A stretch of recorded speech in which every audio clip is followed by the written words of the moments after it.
Hey guys, this is Cole Liker. Hi, I'm Neil Collins. You are listening to the Unused Substitute. The Unused Substitute. And you're listening to the Unused Substitutes. Get off the bench! Hey there, Little Red Riding Hood! I got a problem and it's complicated. Going through changes and I just can't ignore the signs. Hear them now and it's so loud it hurts. Hear me growl, hear me howl with the full moon. On the throw, ball's gonna bounce down, it's free in the box. Bicycle kick!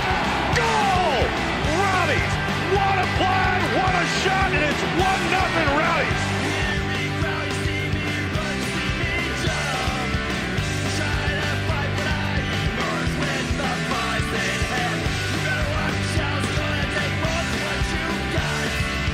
All eyes are on me and the silence is deafening. There's no help against this full moon. Don't ever say I didn't warn you, because I came to play, came to play, I came to play, came to play, I came to play, came to play, I came to Georgie wrist off. Well, not around the bagels! He takes the bagel off!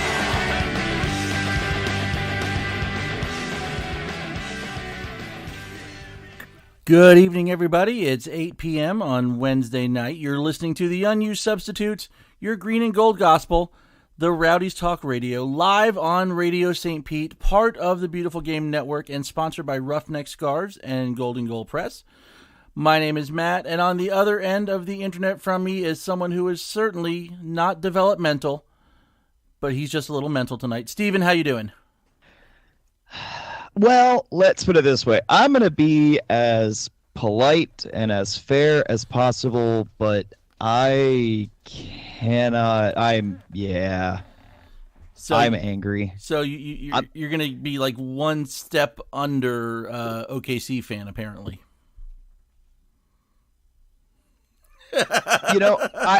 Only because I'm not going to actually verbalize my thoughts to the degree that I would like to. I'm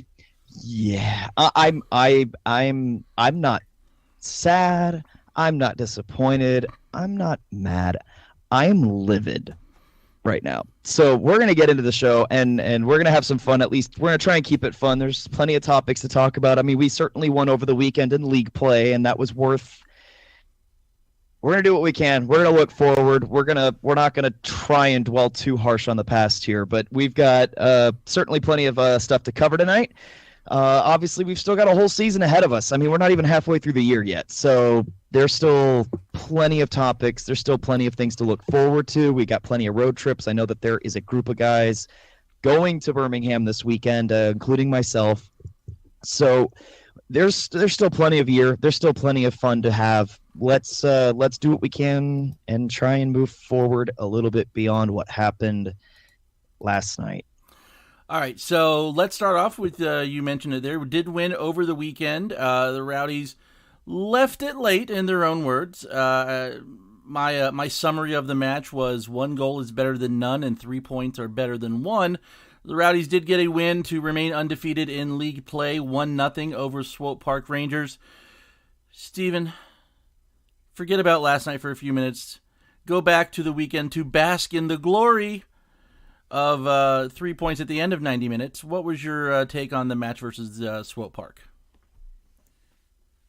I did not think, as far as that game was concerned, I didn't think necessarily that we were at times creative enough. Ironically, the penalty kick that we drew was an individual moment of kind of just, I don't want to call it brilliance because it was just a dribble, but Leo took an opportunity of doing something bold. And that action is what led to the foul. Because, I mean, again, you can draw your own penalties if you know what you're doing. I mean, technically we saw that last night too. But, that ended up is what won us the game, was that moment of I'm gonna give it a shot. I'm gonna see what happens. I'm gonna go ahead and split the defender, cut against the third guy in line and see if he makes contact. And it's basically what happened. A defender made a bad decision and put a foot out there and brought him down. My problem with that game, though, is the fact that, the center of the pitch in that game, if you go back and look at, the heat maps and some of the touch maps, I mean, you could almost draw a straight line from the center point of the field to the penalty spot, and it's like nobody existed in that part of the field like the entire night, almost for both teams. And that's the type of stuff that kind of bothers me at times, is that game was the way that it was because we went one-dimensional, where we weren't trying to be creative enough at times. You know, we weren't trying to push the ball up the middle that would help try and free up the outsides. We weren't trying to do enough movement off the ball. Everything was just, okay, we're going to go on the outsides and cross it in. And so that's why you kind of had the result that you had, where we kind of allowed Swope Park to get into a bit of a rhythm. Now, granted, that being said, we got unlucky. You know, that shot off the post was heartbreakingly close. And it really probably should have been more than 1-0 tonight, or that night, sorry. Right. But yeah, again, you know, stats don't lie to a certain degree. I mean, granted, soccer's far more passionate, I guess, of a sport than others, so statistics don't necessarily tell the whole story.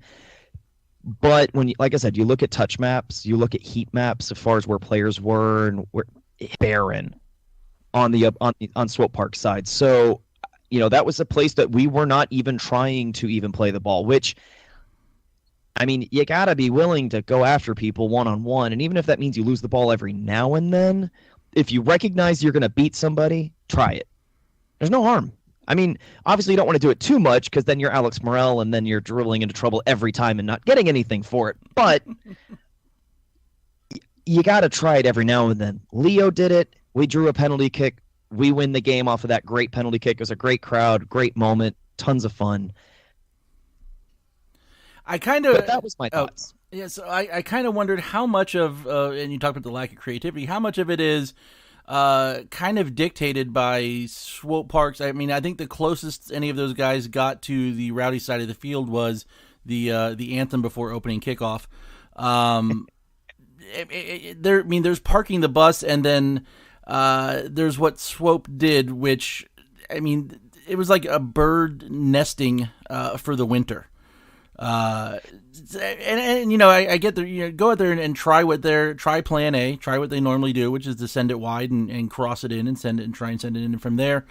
And I wonder if they just felt, you know, eventually that would crack and they would get a chance more often than not. It's not like they really had to worry about being hit on the counter. I mean, everybody for Swope was, you know, pretty much in their own goal box. So, you know, as time goes on, maybe could have gone out there and tried something a little bit different, or they could have just said, look, there's really no pressure on us. You know, we're not worried about having to do something creatively and then possibly giving up a chance on the counter. Let's just, you know, go do this and see what happens. But, you know, if they had tried something different, maybe they get the goal earlier. You know, Swope wanted to get out of there with a 0-0. Oh, obviously. Yeah, of course. And of course they did. I think at a certain point, the Rowdies realized we're only going to need one to win this game, and you know, it'll come sooner or later. Yeah, no, and I recognize that, right? Like, I mean, Swope obviously knew their game plan. I mean, we were talking about it last week. That's such a young team. I think they have like one player.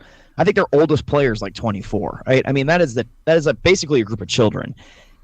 They knew what they were coming in to play at. Right. The big thing for me is the fact that, like I said, I didn't think that we tried to push up the center of the field and take on people up the center of the field enough in that game. Like, we almost respected their center of the field almost too much to a degree. And I thought, like, that was some of the things, that there were moments of the game where Tenari or Poku would get the ball from the outside, like Najem would pass the ball off to him, and like neither one of those guys, or on the other side with Leo Fernandez, like they would get those balls, but they wouldn't, like, they never even hardly tried to turn to play up into the middle of the field. Like, they kept their eyes on the sideline to act as like a wall pass, or they take the ball and dribble it, you know, basically towards the edge of the 18-yard box themselves. But like, there didn't seem to be a lot of moments where they were turning the field to switch the field into another player in the middle. It was always focused on the sides. And Right. I thought that was something that kind of frustrated me a little bit about that game. But I mean, we got the win anyways. I mean, it is what it is as far as the technicalities of it. It's just that these are obviously trends that we've been watching, you know, kind of as different games have gone on. And obviously we had a game last night. Granted, much different lineup, but yeah, it's funny because some of these kind of bleed into what we're going to talk about for last night's game to a certain degree. So we'll get into that. As far as the Swope Park game, obviously that's some of my thoughts.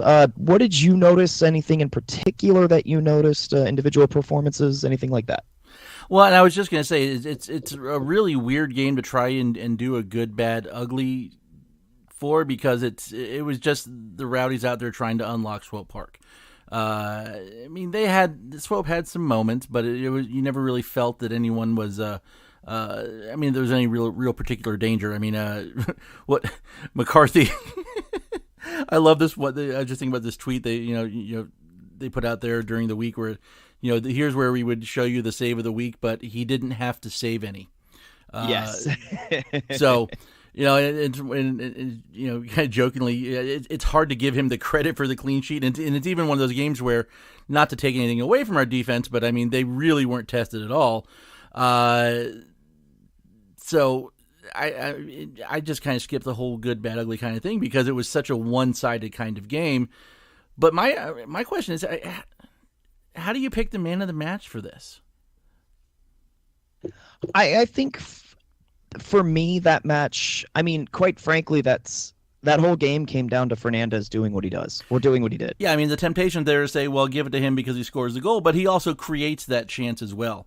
That's the thing. Yeah, PK's a PK. I mean, I'm not going to give a man of the match for scoring a penalty kick. I mean, granted, he beat the keeper on the side that he went on. So, I mean, that's good for him. I mean, it's a great penalty kick. But to me, the moment of brilliance and the reason why I'm going to give him that nod is the dribble that created it. That was a good moment of somebody that needed to take the step up to take that game by the scruff of the neck, and that was what we need. That was what we needed. Let's just put it this way: if you thought there was a lack of creativity on the field, I might give my man of the match to the people who definitely provided the creativity off of it with the brilliant tifo from Ralph's Mob and the Skyway Casuals collaborating for a Beasts of the East, which I thought was pretty cool. You'd seen this before, but what was it like seeing it kind of, all done and flying in the breeze? Oh yeah, I mean, so for those that don't know me that well, as far as who I am, what I do, I have helped paint almost every tifo I think the Mob has ever done, including a couple that we did at my house, like, going back 10 years ago. So, yeah, I was a part of the painting process for this. And I've been a part of the planning of it we've been working on that idea.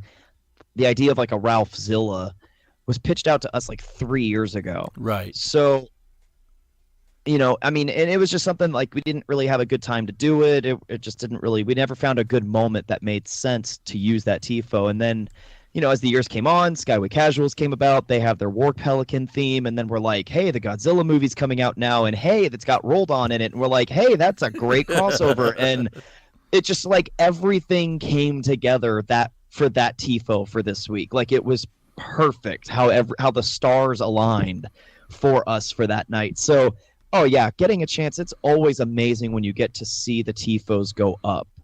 I mean, to put in the amount of work, because again, the funny part is, like those tifos, that actually only takes us about 2 or 3 nights. I mean, I understand, like in this time, the Wednesday night, it took a long time. Those guys were up until like 1 or 2 o'clock in the morning, right, painting. And then, because they usually get started right around like 6 or 7. And then Thursday we were done almost by like 11 o'clock, I think. But I mean, you're really like, we technically knocked that out in 2 nights. I mean, that whole tifo. You could just print it and it'd be done a lot faster. Well, this is true. Well, it'd be really expensive though. But but no, I mean, it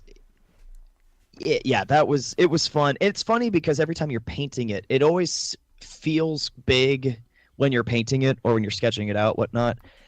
And then you put it up and you're like, oh, from like right below it, it feels great. And then you see the pictures from like the other side of the field and it's like this small little postage stamp. And you're like, that's so cute. It's so tiny when you're, taking a picture from like, Bayshore Boulevard up, 200 yards away or whatever. So it's always funny how sometimes the perspective always changes at least a little bit. But yeah, no, that was a fun TIFO. Huge shout out to the Skyway Casuals. Those guys brought a number of people up to help paint that TIFO, and it was fun welcoming them into the process a little bit and seeing how we and George and Laura come up and do this. I mean, because really it's George and Laura's the brainchild of the TIFO group. They are amazing artists and passionate, absolutely diehard Rowdies supporters. And I mean, that what we do as a TIFO, I mean, that goes through them. So they are amazing at it. We would not be where we are without those guys. So, and yeah, we love we love you guys as far as that's concerned. So, but it was fun. It was a fun collaboration. It was fun to finally see it all come together. I'm glad everybody seemed to enjoy it as far as the TIFO is concerned. I didn't hear a bad word all night. We weren't able to contribute Wednesday night because we were doing this. But I will say we did have some sort of influence. I was told that they were listening to us while they were working on Wednesday. So appreciate that, you guys. Yes, I seriously, that was really crazy news when I found out that they listened to the entire show while they were painting. I was like, yes. That's the kind of influence we want. No, I don't know if it gets them in the right mindset, but it definitely gets them in some kind of mindset. Probably one that needs professional help. But bad. Hey, if you're working through anger, it's still working. I'll inspire that all day. I don't care. You've seen me up in the stands. All right, so you're just like dropping the perfect transitions here. Let's work through some anger. Last night, the Rowdies go on the road to Oklahoma City. Playing at OKC Energy at the University of Oklahoma, managed to bring some typical Tampa Bay summer weather with them. The game was delayed, like it kicked off later than it would have finished, if I recall correctly. It's about 2-hour delay from the storms, and a little while after midnight. The Rowdies, who have given up 4 goals in league play all year long, concede 4 in a single game. 3 in the first half. If you're a neutral, let's start with the nice part here. If you're a neutral, that was an amazing game to watch, with the rallies and the lead changes and the flurries of goals. If you're fans of either team, there were some nervous moments.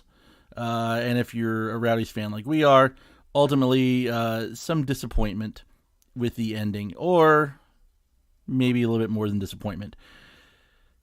Now, I was trying to get to the watch party in time for the original kickoff. My daughter had a recital last night, and then we went out for dinner. And then by the time I saw what time it was going to start, I was like, I can't be out that late. I have to do stuff for work, and then actually go to work today. And they generally frown on us teaching while having been at the bar 3 hours before, so decided not to. So I didn't actually get to see it live, but I followed along with the action on Twitter. Shame. Which I think might. Shame. I know. I think that might contribute somewhat to our different mindsets, but and we're of different mindsets about all of this to begin with. Steven, I know you got a lot to say. Get to it. I hated this so much. The flames on the side of my face. Nice Clue reference. Heaving breaths. I keep hearing they're supposed to be remaking that movie, and I'm really interested in seeing it. Like I said, I'm not sad. I'm not disappointed. I have been filled with an unbridled rage for what happened last night.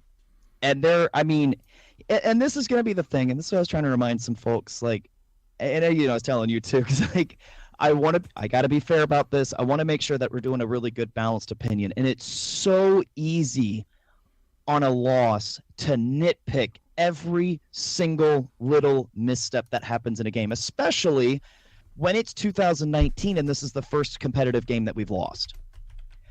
I want to go in and I want to point out every single time a player has mistouched the ball, and so there is a degree that we have to be careful and look at a bit more of the bigger picture as far as what worked, what didn't, what absolutely failed as a dumpster fire last night. Because the fact is that we lost 4-3, and that's really frustrating when we hadn't given up that many goals really all season, combined. I mean, that was a really, really. Like I said, I did not actually get to go to sleep last night until about 3 a.m. I was livid with how that turned out. So obviously, first things first, and you're gonna. I mean, people made mention of this. The roster and the selection that we had for the starting 11. Obviously, a lot of people, and I got a couple messages. Obviously, some people were worried about the fact that it was, oh my goodness, we're starting the bench against the Open Cup game. Yes, we did, but at the same time, so did OKC. So it's not that we were going against a team that was playing their entire normal starting 11. They rested a lot of folks too for this match. So I can't say that we didn't take it seriously, because at the same time, kind of really neither did they, honestly. When you look at the players that have minutes for them on the season. So in that context, it was actually fairly balanced. Here's where it kills me. I don't know, as far as the process of the game, when you release or announce your starting 11, at what point are you locked into that decision, right? Because for me, the moment that I see Omar Gordon playing, and mind you, this is a player that scored a world-class goal this last weekend against Colorado. This is a player that I highlighted a week ago as somebody who is probably the most dangerous person on the field individually because of the pace and because of the skill. I said that. You can pull the tape. I said that last week. The moment you see him on the field, this is a Jamaican international player, and Jamaica is not a pathetic soccer country, right? This is a team that has pulled off shocking games in the World Cup. That's a very respected soccer nation. So to get minutes with them on a consistent basis, that's the type of talent we're playing against when he's on the field. I cannot for the life of me figure out why we would think that it would be okay for Felix to try and take him on all night in the starting 11 role. Right. That is such an atrocious mismatch to allow to have happen. And I'm not saying this because of the first goal. The first goal was, I actually pegged that more on the keeper, on Kanoka, because how do you get beat 22 yards out on a waist-high shot on the near post? Like you got to position yourself better on that. I mean, that one I'm not necessarily putting on Felix. Obviously, the second goal was I believe the second goal, if memory serves, was the Diakite mistouch, which was really kind of a random moment. But that was also that was a world-class finish. That outside the foot curler, that was on another level. There was no stopping that.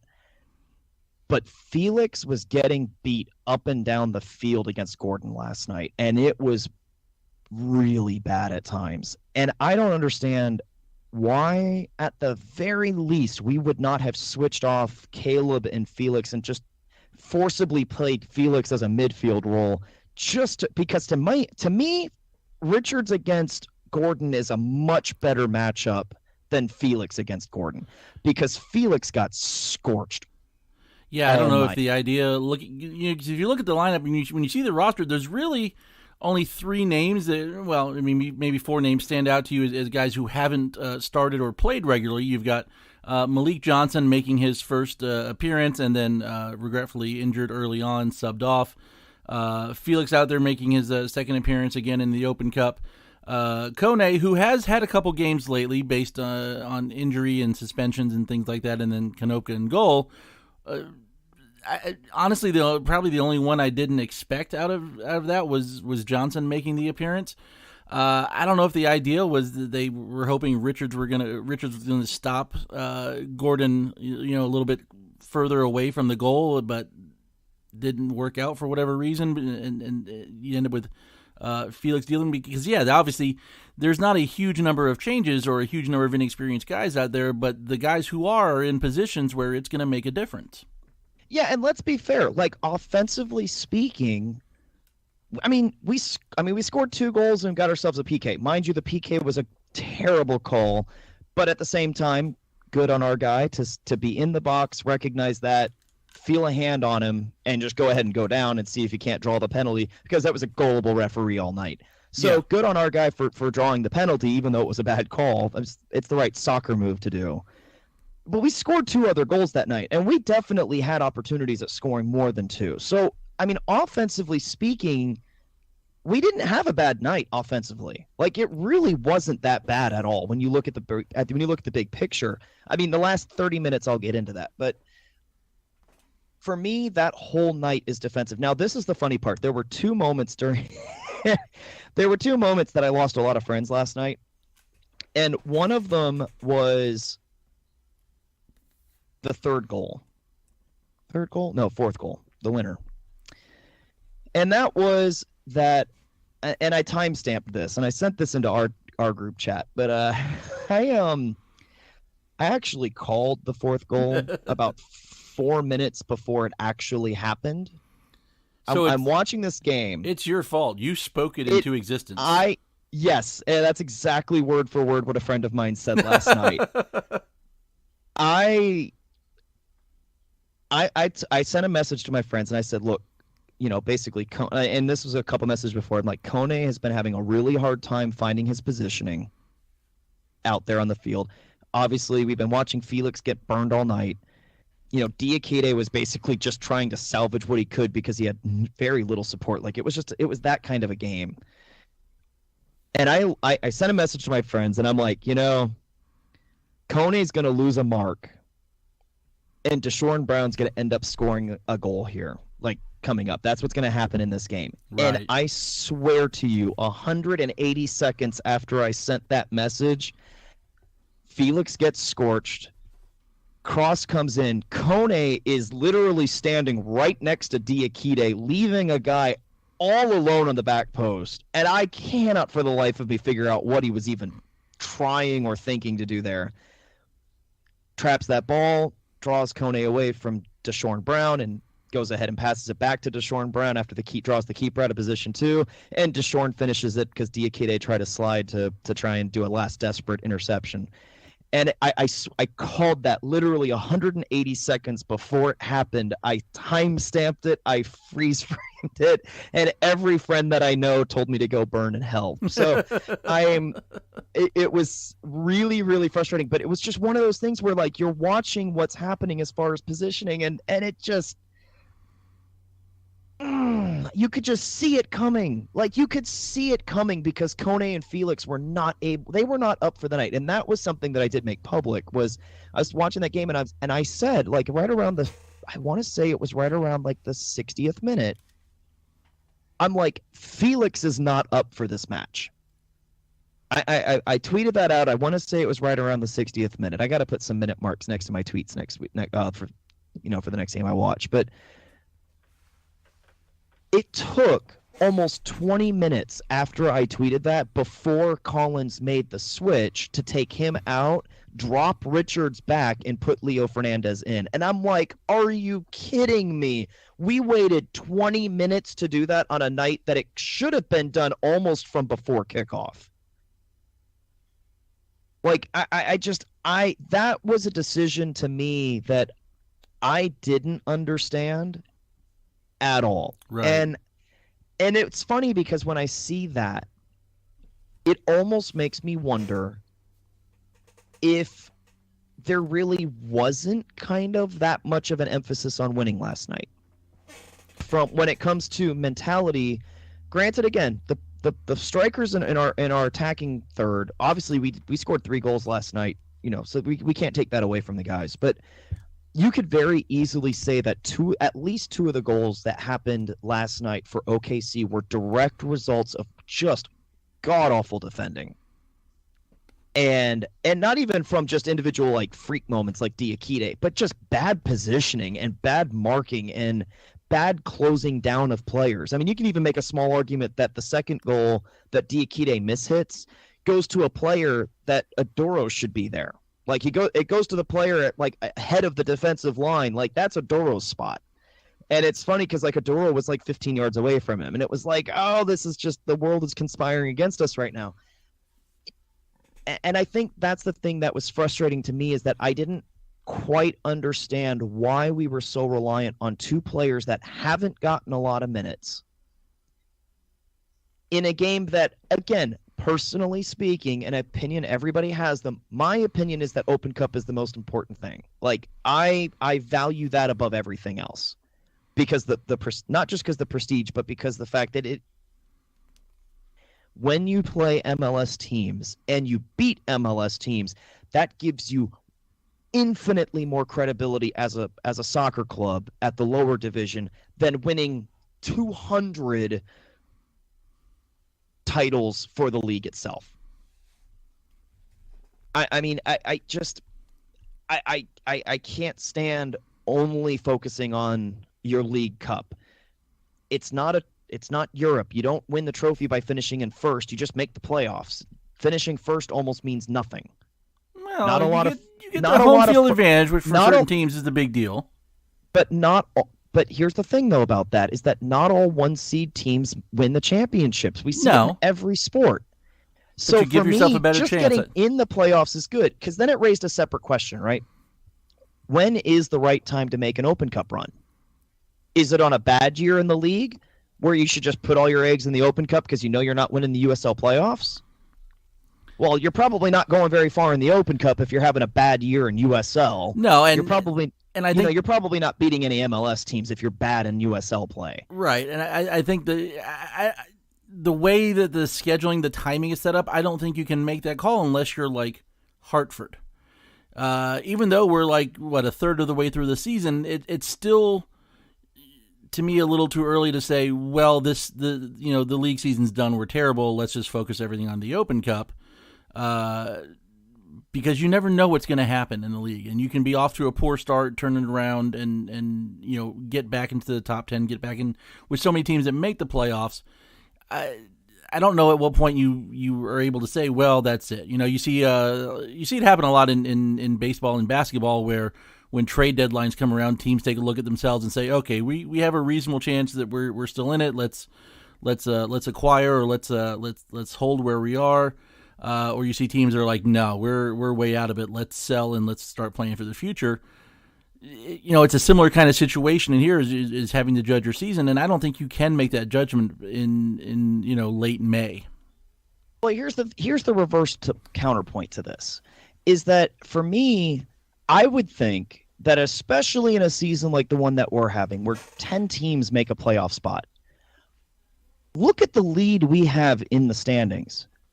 If we pull a draw against Birmingham, I don't think anybody cares. Like, this is a point where you now have the breathing space because of the start that you've had, that you can afford to put what you might consider your second string or your reserve players. You've given yourself enough cushion that you can afford to do that. And even if a game doesn't work out your way, say you end up losing against Birmingham, but you beat OKC, that's a trade-off I'm willing to make, because you've given yourself the cushion that it's okay. And guess what? Okay, you make it to an MLS game, you lose in the Open Cup and against an MLS team. God forbid that's Orlando. Say it's somebody else. Like, say we lose to Houston or whatever. Okay, guess what? Now you focus on your league schedule like nothing else happened, and it cost you what? 1 game? Maybe 2? Yeah, because you put a couple of reserve teams. You've given yourself such a cushion at the top of the table, especially if you've started. You only have to finish in the top 10. So I would almost make an argument that the better your start in the USL, the more squad rotation you should be doing in league games to make sure that you're fresher and more capable of going after an Open Cup run. To me, I think it's the opposite of what some people think. Because some people believe you shouldn't do an Open Cup run unless you're having a bad league year because you don't want to cost your league position. And I'm at the time where it's like, to me, the worst thing is if you're the middle of the table. Like if you're in that 10 spot when the Open Cup starts, yeah, you better probably be worried about what you're going to do. If you're like number 1 or number 2, by all means, go at the Open Cup. Because you have nothing to lose. What are you gonna drop, like 4 extra points over the next like 2 or 3 games that you play in the Open Cup? Who cares?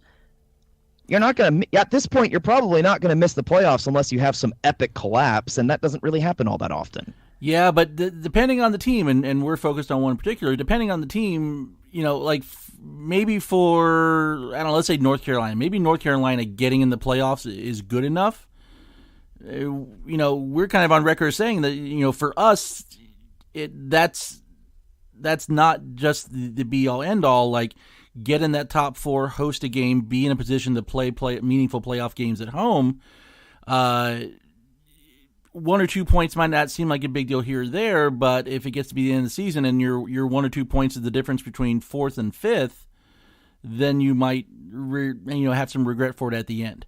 And I get it. I'm just pointing out that we walked into this week with a 7-point cushion ahead of the 4th place seed. Yeah, there's still a lot of games to play, though. I mean, it's true, but you're at a point in the season where, you've created a 3-game cushion already. How much of a cushion do you need before you're too scared to go for the Open Cup? Like, that's the thing for me is that I don't get it. Like, at a certain point, I can't look at this and say that we went out there not trying to win or went out there scared, because if you look at the lineup again, only 3 real significant changes. And if you look at the bench, that's a bench full of starters. That's at the least point, though. Has been starters. But I think you've got to factor in a couple other things here. You've got, number 1, you had a Swope Park game that I think took more out of them than they had planned on as far as playing late. Then the other, and this I think might be kind of an overlooked factor, and it seems like it shouldn't be anything. I think the delay last night played a big factor into this, because people, especially athletes, are creatures of habit, and their whole day is structured around getting to the stadium for this game to start at 7:30 local time, 8:30 our time, and then there's this delay. And it pushes everything back. And I'm going to use myself as an example, not because I am anywhere near being a pro athlete, but like I've got a routine. And when I get up, I get up at a certain time every morning, and I get ready, and I don't even eat breakfast till I get to work. And I'm in my classroom. I'm at my desk between 7:30, 7:45 every day. I don't have to be there till 8:30. School doesn't start till about 9:30. And this week it's tomorrow's the last day of school. This week's all shortened days. There's literally nothing going on except chasing kids down to get like makeup work done. I don't have to plan for anything. I could show up at 8:30 and be ready to go. But if I'm not at my desk 7:30, 7:45, I feel weird and it throws my day off. So I don't know how much of an impact that, having this delay, and then now you're starting to rethink, do you have to make changes for your travel plans to leave the next day to get to Birmingham, like they're heading out and going straight there. You get the guys are they didn't even get out there for warm-ups yet, and so now everything's pushed back. And when you're like these athletes and you're hyper focused on this one thing, going out and playing this game, and I think this could throw them off more than we think about it. And then and I think that might even factor into why some of these substitutions were played a little bit or a lot later than we thought they should have been. Because on one hand, having spoken to Neil Collins, I have no doubt in his mind he wants to go out there and win, whatever they're playing against whoever's on the other side of the field. So I don't think it's in the back of his head when the game starts, when you're picking a lineup, when you're putting certain guys out there. But, and then again, when you factor in the delay, do you start thinking, man, let's see if we can hold on. We had to burn some guys, and had to use some guys, put a little more energy into the game last weekend than we had hoped or maybe planned for. Let's not try and use them up as well, and then factor in what they're going to do for travel and how they're going to squeeze some training in between now and Saturday. all those factors combined could go into throwing this off. I agree. I think the sub should have been made earlier, especially the advantage that OKC seemed to be having on that one side. But I can understand where it's a hard thing to sit there and figure out on the fly. And don't get me wrong on this. Like, I mean, I'm not gonna necessarily say that we didn't try to win because surely we all know the players themselves put their heart and soul into this. I mean, it's not. I mean, you saw it in their faces last night. Like, you know, I have the utmost respect for the guys on the field. They absolutely 100% wanted to win that game. Right. I know that for a fact. Like, I'm not taking anything away from them individually. They all certainly gave their effort. They all wanted to win that match. I mean, you certainly saw the fact that they tried pushing for that equalizer for, a half an hour? I mean, they did everything they could to try and find that. We almost got it a couple times. And I'm not saying that Neil didn't want to win, because let me be straight. I know that Neil wanted to win that match. Who in this thing? Here's my thing, though, about the delay. To me, that's not an excuse because it affects both teams equally. Like, there's no reason why that delay affects our guys more than it affects theirs. Well, except those guys are going back to their homes and their beds and following their plan no matter what. Our guys are trying to juggle, you know, getting back to wherever they're staying for the night, getting enough rest to get up and do like their morning stuff before they are packing to hit the road for Birmingham. Like, there's some other factors at play there. But you know what though? Like, I think our guys are professional enough that that's not getting in their head. I think that those issues affect the background staff more. You know, your travel, the guys that are in charge of travel, the coaches and the trainers, obviously, that are trying to figure out how to adjust sleeping schedules and, you know, food schedules and things like that. Those are the guys where that matters. I mean, maybe even to a certain degree, the coach. I mean, obviously, he's going to have a say in all some of this. I think the players themselves, that's if you are doing what you're supposed to do as a professional athlete, that's all background noise. Because if your head's not in the here and now in the moment of we got to win this game and these are the guys that I'm playing against, then you've got issues mentally with your own self as far as what you're doing. Because again, your focus should be on this game. Who cares about tomorrow? I need to be here right now. Right. And if you're thinking in that weather delay, oh man, what am I going to eat for dinner? It's already 9:00. Or it's 9:30 and I haven't eaten since 4, because I know that was something that funny enough, they mentioned all of this during the broadcast. They were talking about like, oh yeah, these guys probably haven't eaten since 3 or 4 o'clock in the afternoon. They must be starving by now, and that's going to play a factor in their energy level. And I'm thinking to myself, well, yeah, sure, but it affects everybody both ways. That's not going to affect anybody individually as far as one team more than another. So that'll balance out as far as that's going. At least it should. But yeah, I tend to not think that our players would be affected by that, because I think our guys are professional enough to realize that that's not even something that comes into the course of your thoughts, or at least it shouldn't. But yeah, I don't look at it more as an excuse more than like a reason. Like, I think it's just a naturally occurring thing. If you've got a routine and that routine gets, you know, tweaked for whatever reason, there can be kind of a domino effect. And maybe it did, maybe it didn't have an effect on him, but just knowing like myself in that situation, first of all, I'll be like, man, this jersey's really tight because they don't make them to fit me.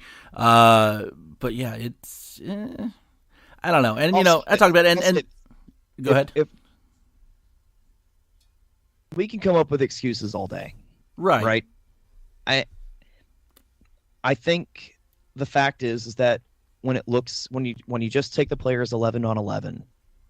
I think it's pretty fair to say that our starting 11 was not as good as their starting 11 on the night. And I think that, I think honestly, you can just come out and just say it. We were not a better team last night. As much as we've had a great season up to this point, don't get me wrong, I'm not taking anything away from what we've done.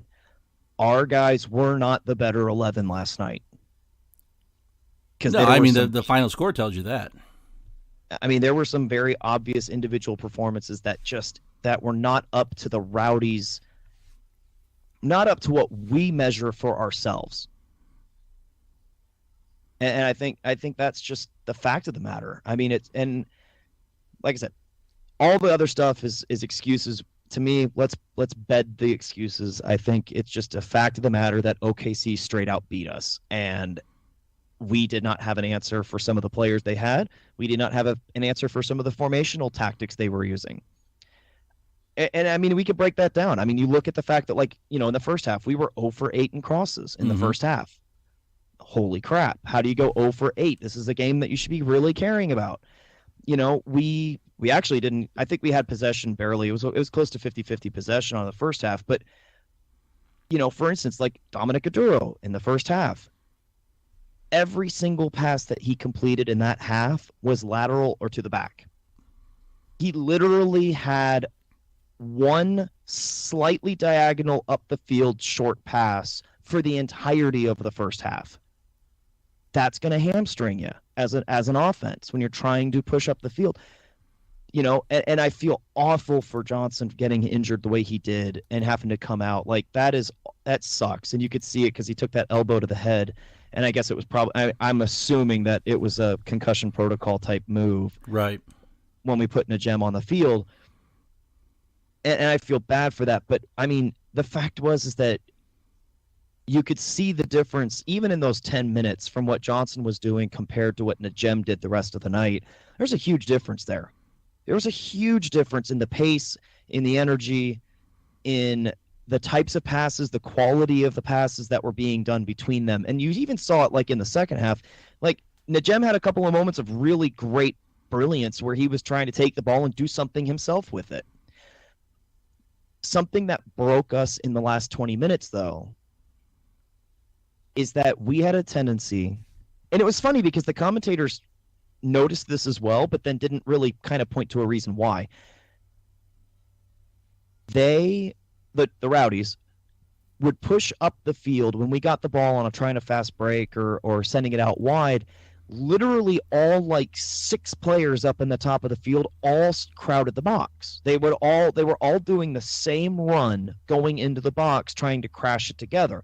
Not a single player would drop out to be a reserve pass, right, a security pass in the top of the box area somewhere in the midfield, whether it was Poku, whether it was I see, now I'm having a brain fart. Whether it was Steinberger dropping out, whether even if it was like a Hopino dropping out or whoever, we did not have. And here was the problem with that, is that Adoro was staying in the back in defense because, of course, we're getting scorched all night back there. So he was too afraid to move up because he realized we needed the support back there. So we ended up creating this in the last 20 minutes. You have this gulf in the middle of the field that every time they took the ball away from us, they could hit it up into that area, and we had nobody covering that space. And for 20 minutes, it was we crash the box, they steal it, they kick it upfield, and suddenly it's like a 2-on-3 or whatever, or a 3-on-3 going the other direction on a counterattack, and everybody's scared to death because we haven't been doing very well defensively all night. And it's like, hello, this is the reason why this is happening. You've got 7 players all making the same run. The defense is now crowding into the box together because everybody's coming at you. And there was no ingenuity on the side of the players where nobody recognized that. And so nobody dropped out. Nobody tried to create space and draw a defender out of position. And that was the infuriating thing. Like, I think there was a moment where, like, Poku had the ball. I think he started coming down the middle of the field. He had space, maybe one defender in front of him for almost 20 yards of field, and he wouldn't take him on. He tried to pass the ball. I think it was, if memory serves, I think it was a pass to Steinberger, I think. This was late in the second half, and Steinberger's surrounded by 4 jerseys, 4 energy players. And I'm looking around like, why in the world would you try and ever make that pass into that much traffic? I just, there were moments, like I said, you can pick that part a game like that down to every single touch. And it's funny, like, it's so hard not to do that, especially when it's the first loss of the year. But I think, to me, those are the moments that made the difference between us and OKC, because OKC were not making those mistakes. They got an inch of space, they took a shot. They didn't care how far it was, and they tried some funky things, and guess what? They worked. That outside the foot shot was an unbelievable shot. That was brilliant. even though it came off of a of Diakide's random mishap. That was a brilliant shot. So let's move on. Like I said, we've got a whole season ahead of us. As much as I hate being called a professional development team by our local, news folks, because they don't realize that we're pros. Yeah. That's the thing that bothers me. Like I said, I keep going on and on and on about this because, to me, that's another reason why the Open Cup's important. I would think that as a player, I would be angry to know that the people in the community that I play for think that I'm an amateur. I would think that on a professional level, that would anger me as a player.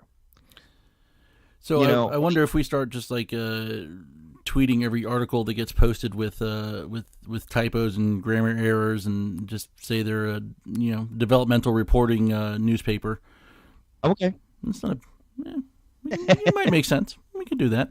All right, but yeah.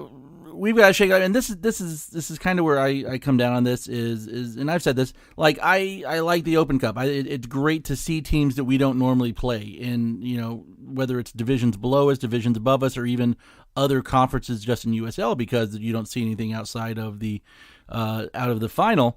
To me, statistically, and I said this to you earlier, our chances to win the entire thing are so much less than they are to win the USL Cup. So when we're in it, yes, I want to win. I'm pissed that we lost last night. I would love to still have other games to play and to especially going into summer vacation, and maybe a chance to go on the road possibly. Although it sounded like they really wanted a home game against whatever MLS team they likely would have landed. Oh, come on, a Dallas, Oklahoma City game? Are you kidding? That would be nuts. If that shakes out that way, that would be a fun match to attend. But there's still there's still 2/3 of the season, and they've got to shake it off and play this weekend, because while a draw in Birmingham may not be the end of the world, losing this game, and then if you go into Birmingham and lose that game, then things start to get a little squeaky. So we should come out. Honestly, like I said, I hope this weekend. And we're going to go ahead and try and preview them a little bit here, even though Birmingham's had a pretty year. I honestly, I hope our players, and I'm not saying I hope they go and hurt somebody, but I hope we come out angry. Yeah. I hope that there's an extra level of passion of the fact that we got knocked out of a huge opportunity on a year that we've been doing really, really well. I hope we come out angry and and just don't stop scoring all night. And I just hope put goal after goal after goal and bury a team like Birmingham that we should be burying. There was a lot of there was an article on the US Soccer site, an interview with Poku about the Open Cup, and there was definitely a lot more being made of it because of the start the Rowdies had to the season. And to man, the guys talked about it. Neil talked about it. We've seen everyone else talking about it. An opportunity to play one of these teams in a higher division. So it's undoubtedly a missed opportunity, but it's gone. It's over till next year. There's no getting it back. So we've got to kind of shake it off, and they've got to shake it off and come out and don't just forget about it, but like you said, take that disappointment and it sounded like there were some heated moments last night as well too. Take that no pun intended energy into Birmingham, and let's put it to some good use. So we are going to preview the Birmingham matchup in a little bit, but first, the other Open Cup games going on in because it's all basically USL right now, and some League 2 and League 1 teams as well. Louisville, talking about our opponents for this weekend, Louisville hosting Birmingham 0-0 in the 89th minute, although Louisville has just been awarded a penalty, hasn't been taken yet.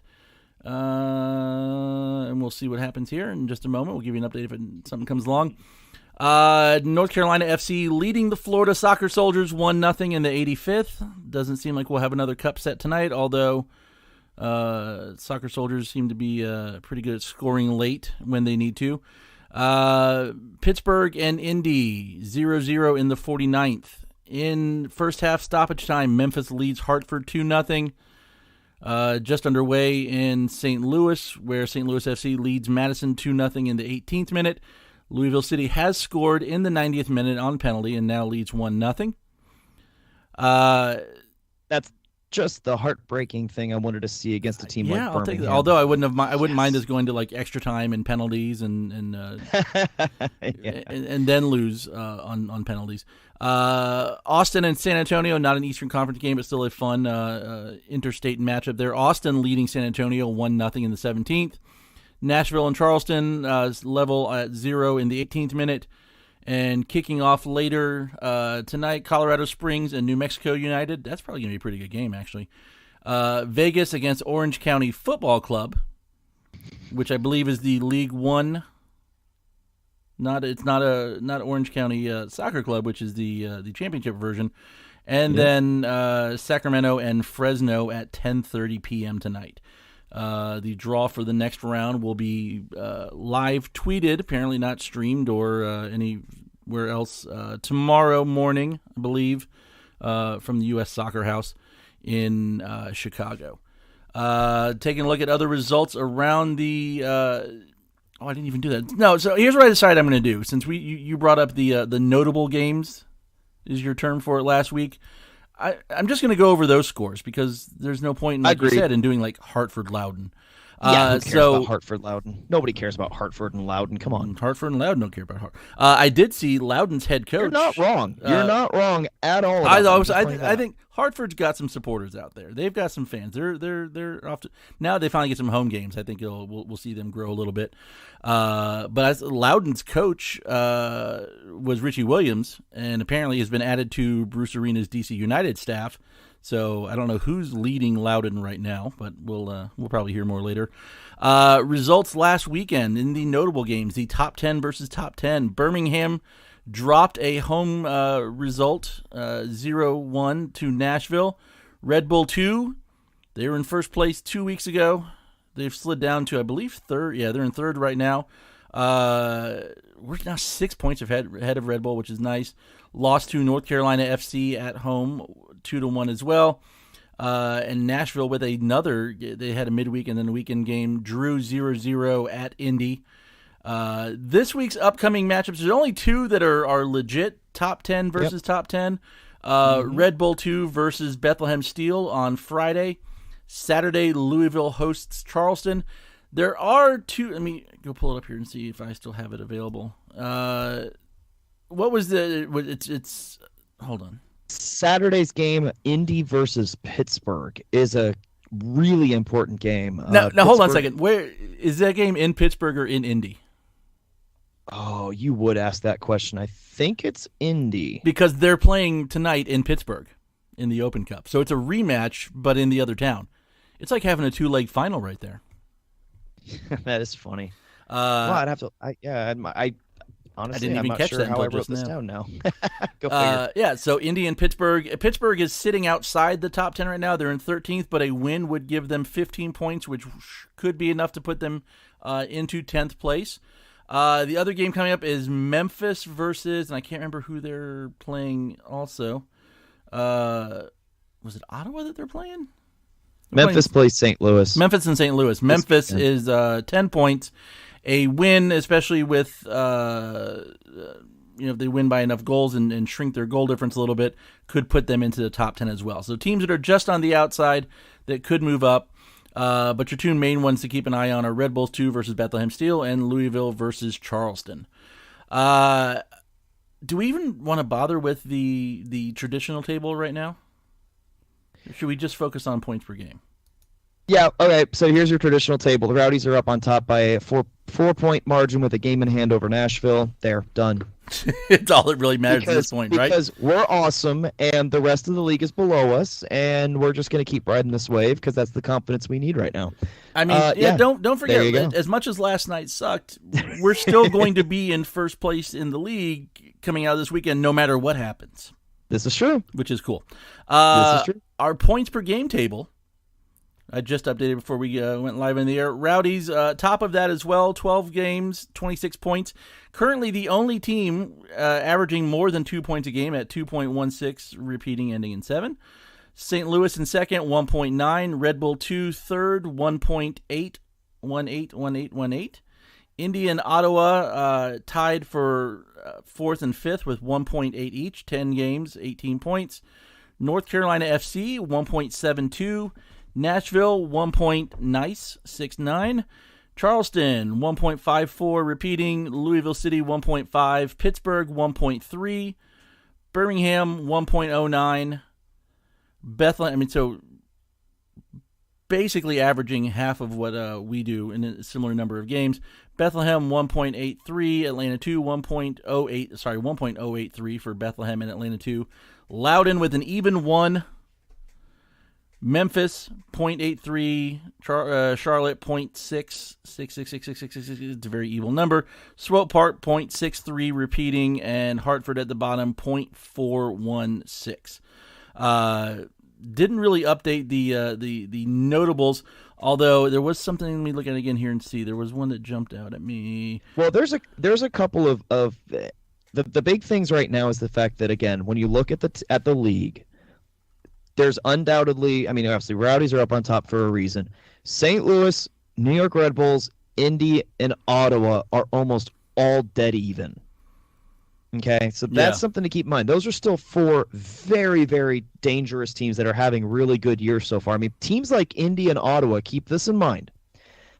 10 games played, 18 points.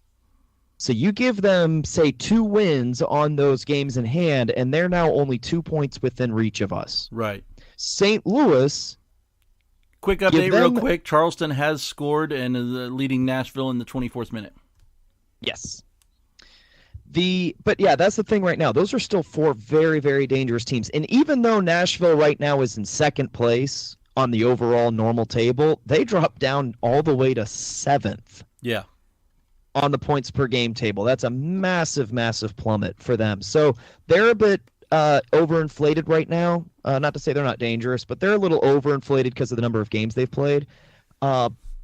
The bottom half of the playoff picture is important because Pittsburgh, this is the reason we had Pittsburgh and Indy circled as an important game for this weekend for league play.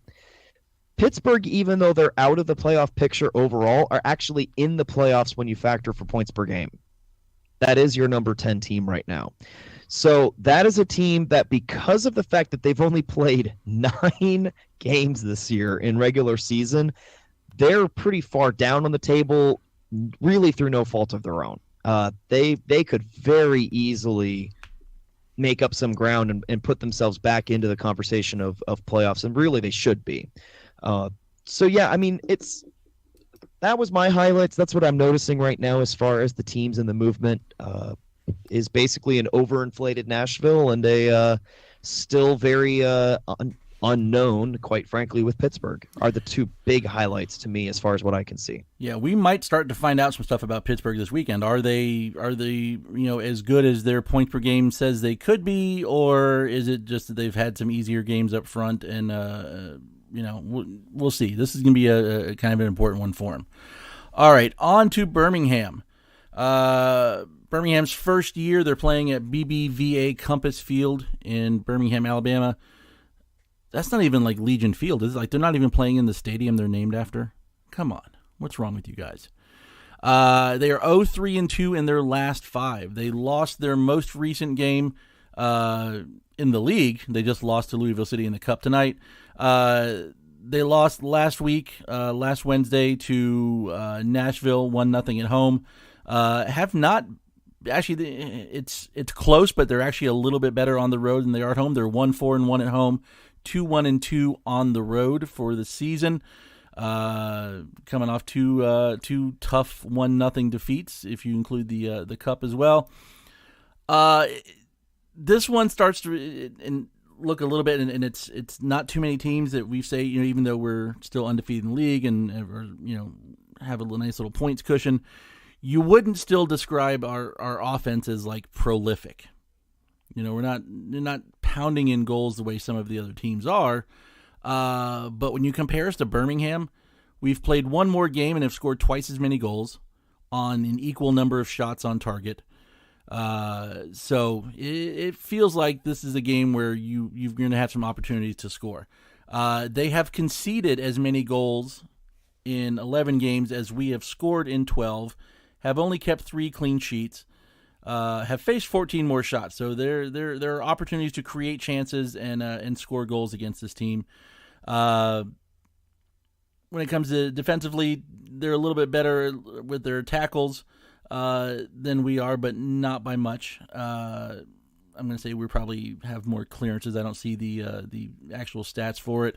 We're a little bit better on duels than they have been. Passing-wise, we've completed about 400, almost 400 more passes in one extra game. Accuracy is comparable, 75.7% to 74.6%. Completed 10 more crosses, 30 to 20 than they have. A little bit better accuracy. Rowdies a little bit better of a dribbling team. Birmingham doesn't give up too many fouls. They've given up 30 less fouls, conceded 30 less fouls than the Rowdies have, with only a 1-game difference, but have gotten more yellow cards. So not a lot of fouls, but boy, they make them count. Both teams with 1 red card on the year and have won a similar number of fouls. So overall, like, this feels like a game. You know, if we want something to maybe a little something to make us feel better after last night's loss, this looks like a good opportunity to feel better if the guys can stay focused and get back to what they've been doing in the league. Agreed. I mean, it's funny because when you start looking at some of the games that they've played, and I watched 1 or 2 of them, Birmingham, they don't spread the field very well.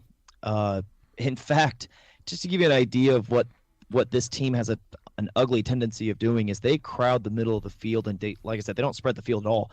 All 6 midfield, because they play usually like a 4-3-3 roughly, or maybe a 4-4-2 diamond midfield, something like that. Like all 6 players, average position for the game were inside the center circle, like the width of the center circle. Like they were all average positions sandwiched in the middle of the field for the whole game.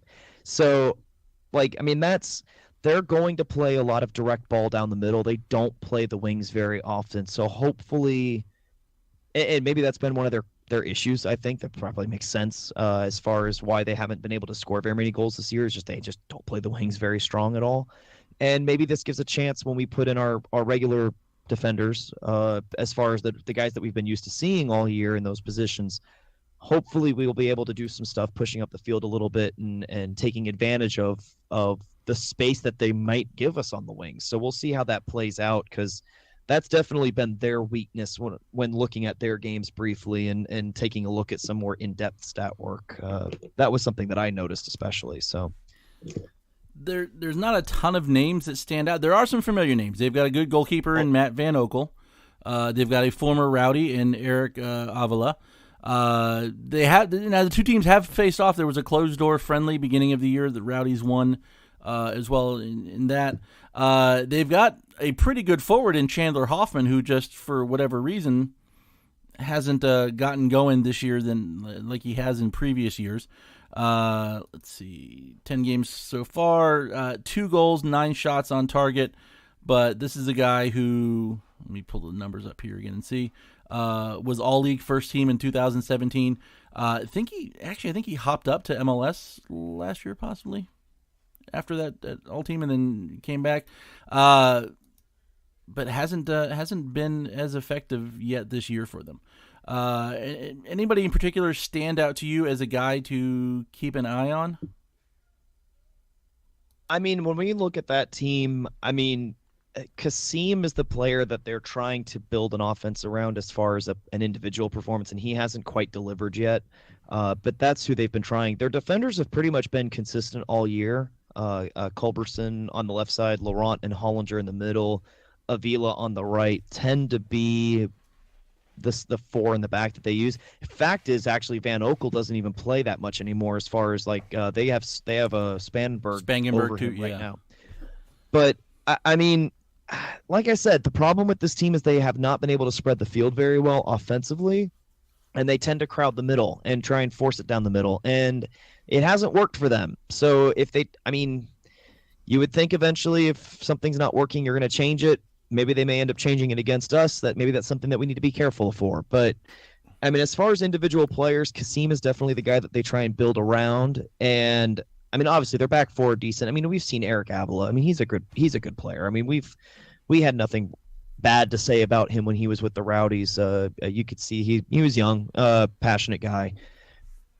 Had some good moments individually, as far as that was concerned. So it was kind of sad to see him go, when he did. But I mean, it's not a bad back four. I mean, it's just they so we'll see how this plays out. Any predictions?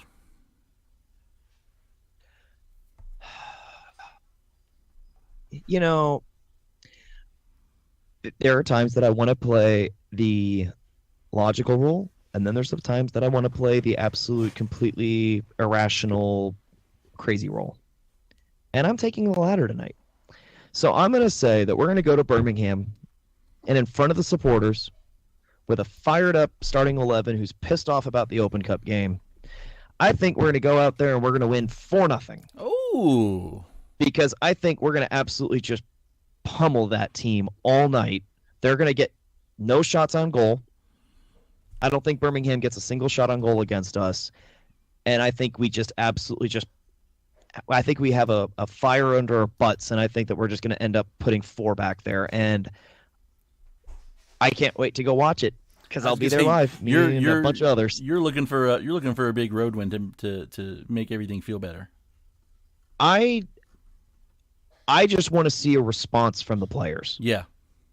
That's the thing that I want to see. I mean, even if, say, we win 1-0. If we win 1-0 but have like 15 shots on goal, I'm okay. That's fine with me. Right. If we can shut Birmingham down, give them maybe 1 shot on goal all night because we do our roles the way we've been doing them all year, and offensively we just come out like barnstormers. That's what I want to see. I want to see them react to the fact that they're going to have a supporter group road traveling to support them, even after the fact that we just got shellacked in the Open Cup. Like, I want to see a response. That's the thing that I want to see. I also want to make sure, not for selfish reasons, because I'm probably not going to be with them at that point, because I'm hopefully going to have media credentials. I'm not sure, so maybe I might get some post-game interviews. But I hope that win, lose, or draw, no matter what happens, I hope they all come over and say hi to the folks that made the 9-hour trip up there, 9-10 hours. That's the number one thing that I want to see out of that game, no matter the result. Yeah, I'm pretty sure that'll work out. Make sure you say hey to Perkins. Oh yeah, no, we're meeting up with him there. Nice. Yeah, we're all hanging out before the game. I can't wait to see Perkins. My original plan, and this is just to shout out what a great guy Perkins is. My original plan was that I was going to fly out of here Friday afternoon, Friday evening. I would have gotten to Birmingham at like 11:30 at night. He was going to come pick me up, let me crash at his place for free, get me into the game for free, and then get me back to the airport on Sunday to get back. And events conspired that I can't make the trip this time, unfortunately. But hell of a guy to just like even make that offer. So very good guy. He's looking forward to seeing the guys come up there and meeting up with everybody. So have a good time. Be safe. Come back with some stories that you can tell on air and off. Exactly. Last couple things to talk about. The discipline report came out this week. Domodoro is still on the yellow card caution. He's one more yellow away. So he's just back from the red card. But he's one yellow away from another suspension. Because the yellow card, so the red card he got was originally a yellow, but then changed to a red. So that yellow was erased. He's still on 4 yellows despite having been suspended. Positive news, Leo Fernandez named to Team of the Week. And then the last thing I'm going to say, Forward Madsen's just scored 2-1 in the 38th minute. St. Louis still leading, but plenty of time left. If you've been on Twitter, you've probably sing the comment by Pop Diakite about some of the stuff that was said to him last night. I'll let him speak for his situation. I kind of put my comments out there. What I wanted to say was full credit, because it doesn't always happen in these situations. Full credit to Oklahoma City Energy for stepping up and making a very strong statement. and hopefully they're able to find the persons involved and take similarly strong action. Also, just saw one of their players, I guess a couple hours ago, but I just saw the tweet, stood up for DeetailsLeo as well, and good on them. So we'll leave it at that.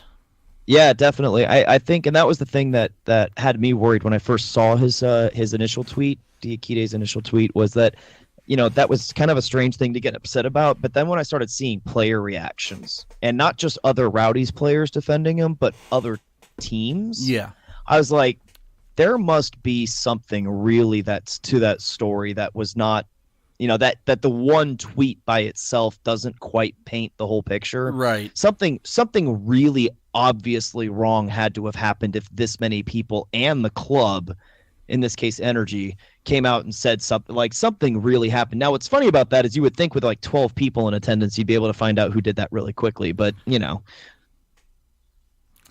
We'll see. We'll see what happens. All right, so we have we've been talking about it for a couple weeks, and we've got the USL Academy Cup stuff. I'm going to wait on that just because that's what we do now. Actually, I'll say this. That's actually an interesting subject. Let's hit it. Let's just hit it tonight. So it's 9:15. You want to just try and wrap this up in about 15 minutes here? Yeah, let's just hit this. Let's get this out of the way. I've been tired of doing it. Plus, the other reason why I want to bring this up you is just want to see, you want to get some more games to stretch out. No. If you have not read the bench yet, you should be reading the bench. Yes. Looking at the stats, a lot of you have read the bench, and we thank you for it. Jake, as always, did an incredible job, and there's more stuff coming that didn't get done, didn't make it into the copy of the bench. There's lots of big stuff in there, but the thing that's coming up next is really big. Hopefully in the next few days. If you've seen Jake tweeting online, you may be able to figure out what it is. Not that we're trying to keep it secret, but I'm not going to take his glory away from him. I'll let him post it and put it out there when he's ready. But yeah, that I love doing this. But when that week or so at the end of the month comes around, every time when it's time to put that together, it's almost like that's my favorite thing that we do. I'm going to admit, I think I'm terrible at this, so I think the bench is the best thing that we do because Jake and Jeff and everybody are 10 times smarter than I am. Well, I mean, look, anything that Jake's involved in is automatically better than is automatically the best thing we do because this is true. As always, this is true.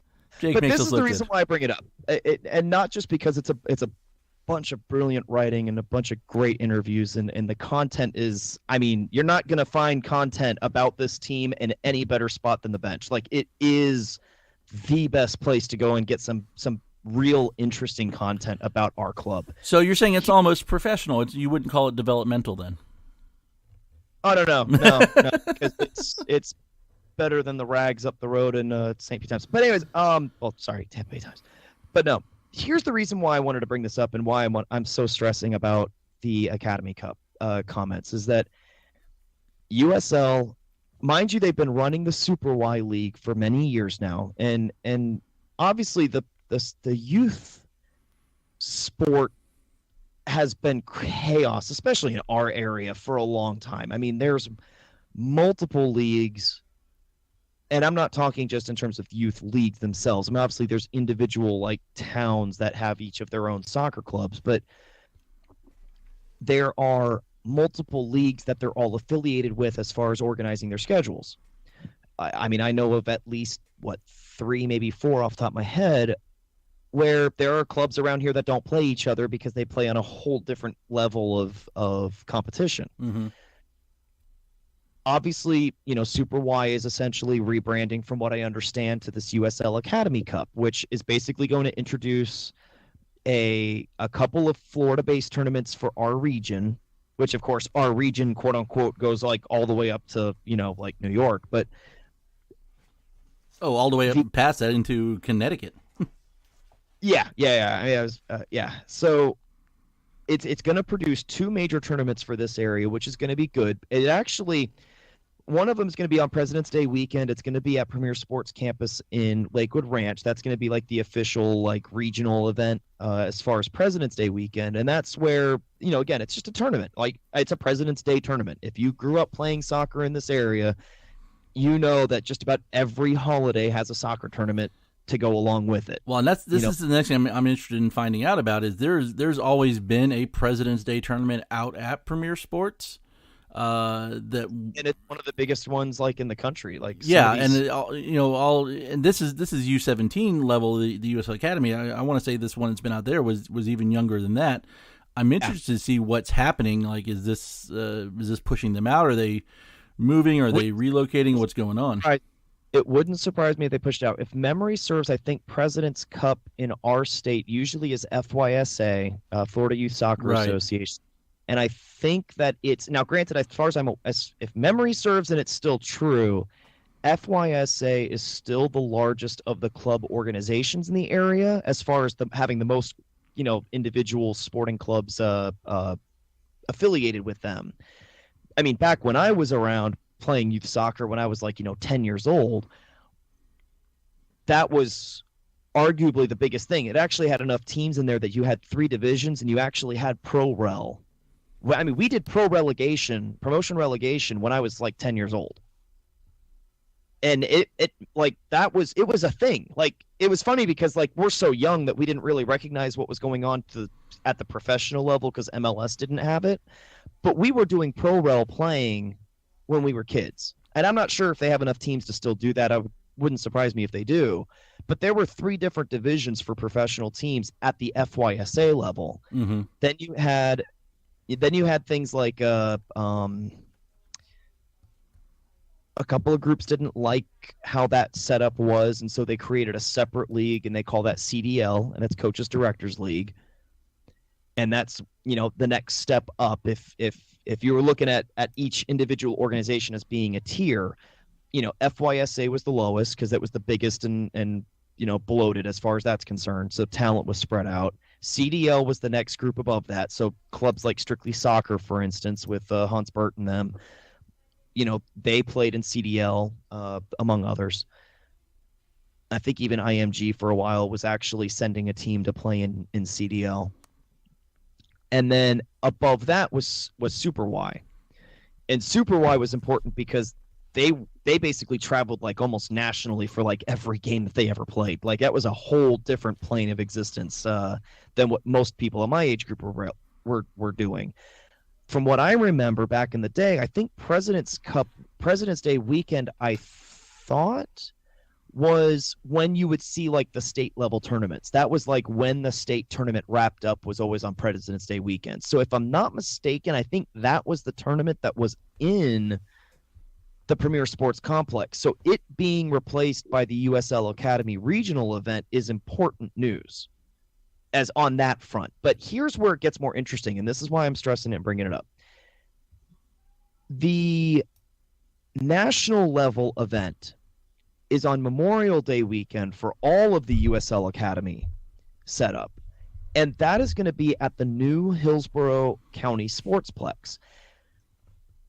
Now, granted, that was a bit of a political thing getting that built in the first place, because, again, it was a pretty big deal for Hillsborough to set that up as a competitor to Lakewood Ranch's setup because Premier Sports Campus is a huge facility. Mm-hmm. The Sportsplex in Hillsborough was such a big deal that they actually had a whole video and whole thing of it at the Sneaker Soiree. They actually had a whole time slot for the event, for that dinner, that big event. There was a whole time slot devoted to having that event at that facility as being one of the highlight moments of the year for the area when that was announced. So that's a huge event for our area. So that's really, really cool that we've got that now. Another area to attract talent, another chance for the Rowdies to have their name out there. At a level where we're trying to attract talent. Now, here's the thing where things get funny though. Something in the bench. This is where I'm going to link these stories, okay? This is the train of thought here. In the bench, one of the articles written talked about the players that we had play a couple weeks ago in the Open Cup. Right. Casey and Soren Ellis. it was mentioned in that article that we had them signed to academy contracts. And apparently, remember, I said something last week where you had asked me a question about whether we would see a player from the high school level play in a USL Open. And that's why, because USL I'd heard about the academy contracts before, and I was curious. I didn't know, and I didn't know of anybody who did know whether that's what these kids were doing, if that's how they were on. No idea. I had no idea. So I'm going to go out there and say I stand corrected, because apparently there is now an agreement in place, I guess, that you can sign like an academy contract, I guess, affiliated with one of these clubs and play in, I guess, a regular season match, probably capping at a certain number, I would imagine. Right. Where it doesn't jeopardize their NCAA status. Because remember, that's part of the thing. The moment you sign a contract for really any reason to get paid for a sport, you lose your NCAA eligibility. And I know that for a fact because look at the 13-year-old girls soccer player out in Portland Thorns, Olivia McBurney, or I don't remember. Yeah, the really young. Olivia, yeah, she's 13 years old. She went ahead. She had already gotten an offer for a full-ride scholarship to North Carolina, which, if you know women's soccer, that's the team to play on in college. She let that go, and she's no longer eligible to play in college because at 13 years old, she signed a contract with Nike. Yeah, you say she had the endorsement contract before she had the club contract, and it's like a six-figure deal with Nike. And because she signed that, and then she ended up signing with Portland Thorns afterwards. Now, granted, it's caused a whole storm of controversy in the youth world because, oh my gosh, we've got a 13-year-old kid training every day. I mean, she's before she hits puberty, training every day. It was a fascinating article in, I believe it was Sports Illustrated or something like that I read actually yesterday about this young girl and the absolute phenom that she is. And how Portland has to be really careful about this. But that was the thing, is that story linked to what we produced in the bench as far as the academy thing, where we had it kind of referenced that we might see a kid play, or at least maybe make the bench and maybe get in as a substitute. We might have a high schooler play as a regular season match this year. There is an open door possibility that could occur because these academy contracts that we've created, that the USL's created, apparently does not jeopardize their NCAA eligibility. And I think that's awesome. Yeah, I'm trying to find some more specifics on it. If we can get a hold of, because I know each team has to file like a roster at the beginning of the season, players who could play for the club at some point. Those academy kids, if they're on the academy contracts, are included on that roster. The only real thing specific I see so far is that typically USL teams are allowed to roster a maximum of 5 young players who are on academy contracts to their game day roster, although this obviously very rarely happens. It maybe happens more with some of these 2 teams possibly, but it would be interesting to see if we can find out, is it just these 2, which, it's kind of what Neil's made it sound like. He said, there's other kids who have been training with the first team, but it didn't make it sound like they were at the same level or had progressed as far as Casey and Sorinellis had. Yeah, I mean, and again, like we have our people that we talk to, and apparently there's a couple players out there. I don't know. I mean, like I said, we'll see how that plays out. It's probably not going to be for more than like a game, quite frankly. Like, I don't really see it happening very much more. I think the point being, more importantly than anything else, is that it creates a doorway that I didn't have when I graduated high school, like 11 years ago now.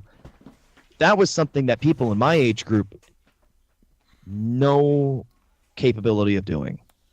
And remember, my age group is the one that failed us qualifying to the World Cup because my age group produced no talent at the national level. Right. I like, that's a fact. My age group is the part of that generational gap that we all look at and go, there's like nobody in the national team picture that's my age, my generation. So, like, these are opportunities that